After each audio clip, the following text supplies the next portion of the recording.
traditional area. Ilẹ̀ mẹ́ta gbọ́dọ̀ gbọ́dọ̀ wáwé lọ́wọ́ àpẹnami. Yèpèmọ́.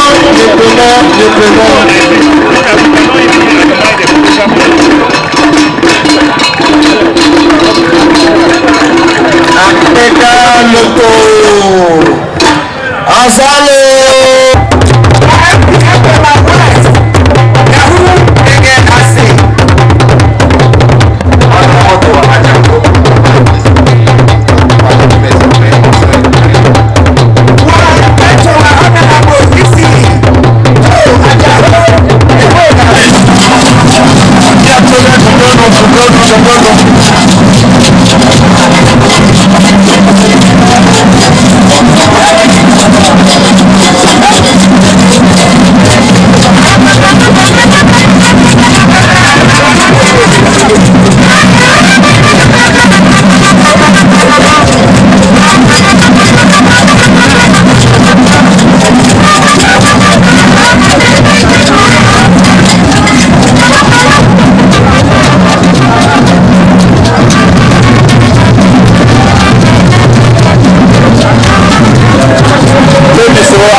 So this is a new cloth.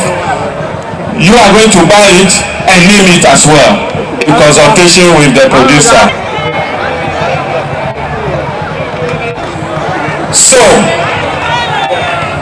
Agortime-Kpetoe is the first position, and if you buy it, you are going to name this cloth Agortime. We are starting from 10,000 cedis. Yes. Na eplela 10,000 cedi Agbamevo 10,000 by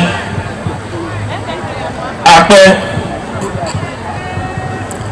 10,000 any challenger the newly designed going round 10,000 any challenger.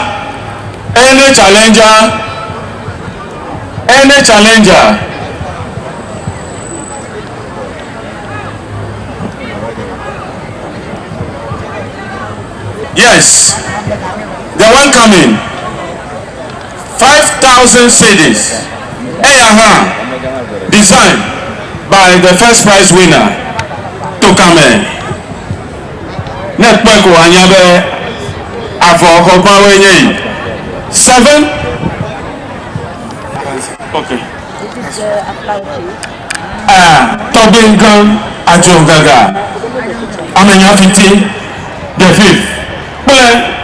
Ebe council. Ni aye ko be Aplau traditional council. Over play cedi Agbamevo 5,000 cedis. 50 million akokwa. Agortime Tobingan Ajogaga. Titi Atoya Agortime. Ewenyigba Weavers Network. Kliko Agbozumen. Newly designed for 5,000 cedi Agbamevo me 5,000 cedi Agbamevo newly designed 5,000 any challenger 5,000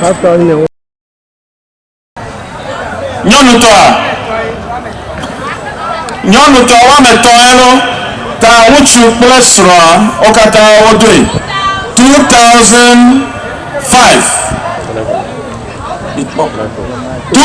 apɛta anankɔ avɔtɔxɛ ya Agbamevo. So this is a new cloth.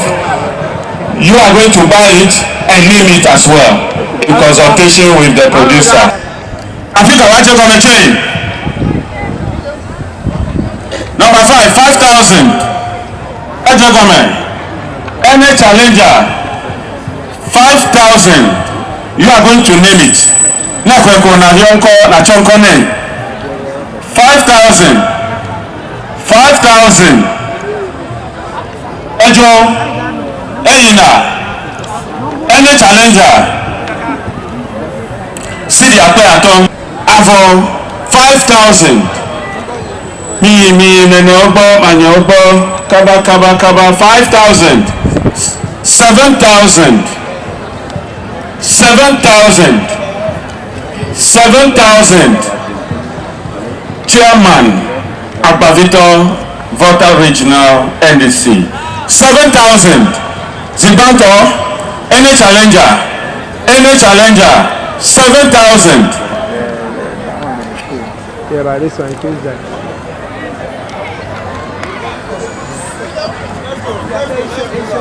5,000. Yes. Toby Akbalubana.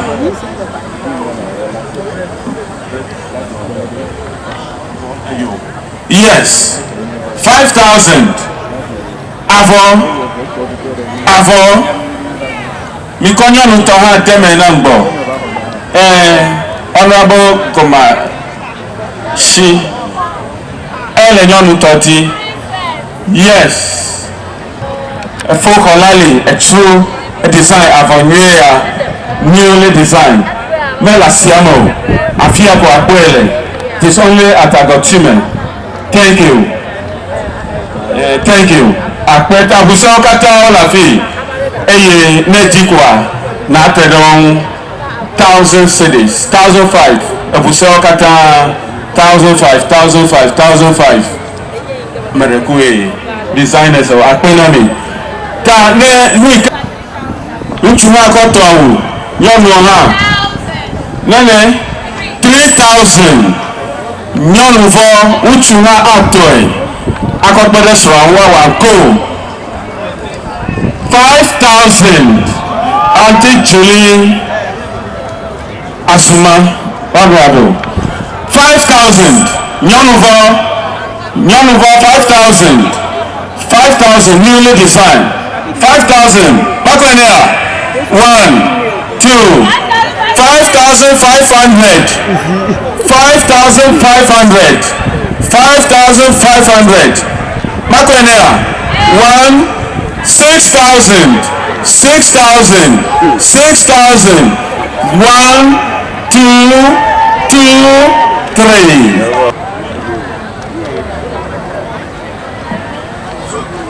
Achu Agboja year design avoya for first prize le speed weaving 1,500.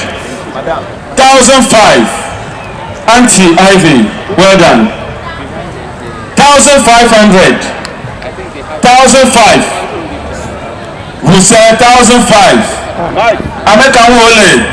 Any challenger. Meko Bubuve. A second prize. 1,000.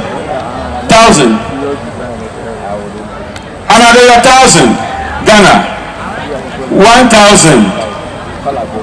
1,000. 1,000. Any challenger. 1,000. Ape. Any challenger. 1,000. Okay. Mila okata, mila for you okata.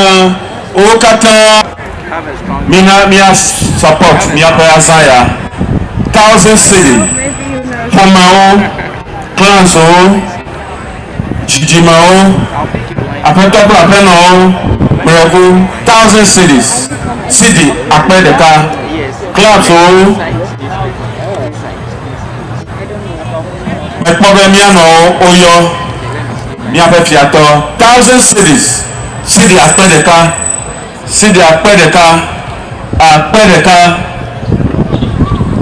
1,000 cities. 1,000 cities. 1,000 cities. Dollar overdue. Noble Queens Club, $200. Yakwasi Polino, Noble Queens Club, Apenami. Chairman for 10,000 Evado. Chairman for 10,000 Apenami. Chairman.